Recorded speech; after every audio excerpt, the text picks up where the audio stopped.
raisons. Donc, on va dire des raisons simples qui ne sont même pas liées forcément au boulot qu'on fait. C'est simplement qu'aujourd'hui, quand on regarde bien, l'informatique est partout. C'est l'outil qu'on utilise le plus, un peu partout. Donc, à la maison, au boulot, on a accès à nos mails. On laisse de plus en plus tomber le papier. On est sur WhatsApp, on est sur Skype. Donc, de plus en plus, l'informatique est un outil de la vie de tous les jours.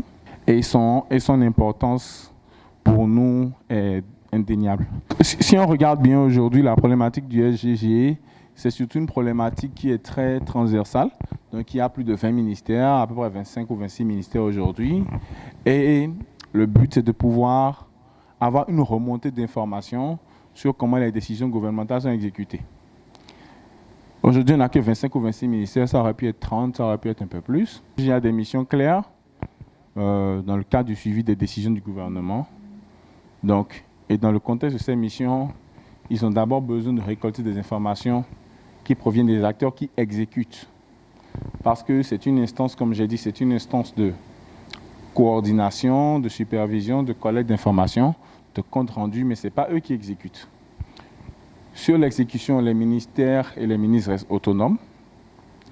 Et même au sein des ministères, c'est une action qui descend jusqu'aux directions centrales, à des personnes qui sont des fonctionnels. Et donc, on a tout le temps besoin de savoir qu'est-ce qui s'est passé, est-ce que ça s'est passé à temps. Donc, il y a un besoin clair pour le juge de collecter de l'information, alors qu'on sait très bien qu'avec la plus grande volonté, le SGG ne peut pas être partout à la fois. La qualité de vos interventions est à la hauteur de nos attentes. Je tiens spécialement à remercier les divers consultants pour la qualité de leur présentation. C'est également l'occasion pour moi de remercier le PNUD pour son appui constant et je voudrais les exhorter à ne pas laisser le secrétariat général du gouvernement et à continuer de nous suivre dans toutes les réformes que l'État initie.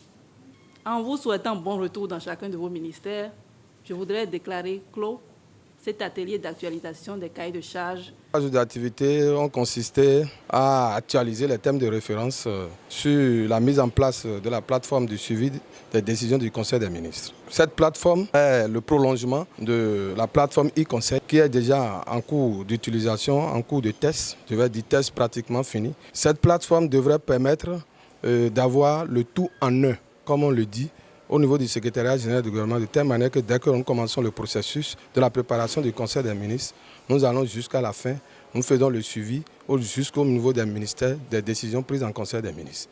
Ça permet de remonter l'information à temps au niveau du secrétariat général du gouvernement. Ça permet de remonter l'information à temps au niveau du président de la République. Ça permet au président de la République de ne plus forcément interpeller le SGG sur telle activité, mais ça lui permet aussi à lui directement d'avoir l'information en temps réel dès qu'il a accès à la plateforme.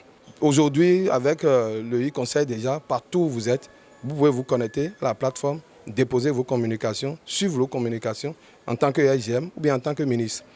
Vous pouvez, d'ici peu, vous pouvez intervenir même, s'il le faut, directement au niveau du comité ou bien du Conseil des ministres lorsque nous aurions tous les éléments qui seront mis en place. L'importance pour nous, c'est d'abord de nous faciliter la tâche, de remonter l'information à temps. Ça permet au SGM même de ne plus se fafouiller. Je suis entièrement satisfaite de cet atelier d'où je sors qui nous a permis de réfléchir sur le mécanisme qu'il faut mettre en place, mais aussi d'élaborer des thèmes de référence qui vont permettre d'aller vers un cabinet spécialisé pour mettre en place cette plateforme que nous attendons avec impatience.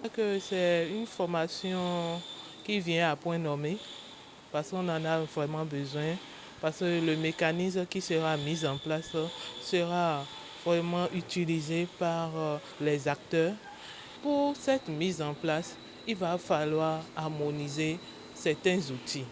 Il faut que tous les ministères aient l'Internet. Il faut passer par là parce que c'est une plateforme, donc c'est informatisé et nous passons à la digitalisation. Donc il faut un certain nombre de dispositifs qui doivent être mis en place. Le traitement des communications est une activité très importante dans nos ministères et ce à quoi nous avons assisté depuis lundi. Je trouve que c'est une très bonne réforme qui va nous faire gagner du temps dans le traitement des communications. Comme de papier par-ci où on est obligé d'imprimer en plusieurs copies, on va gagner beaucoup. Thank you.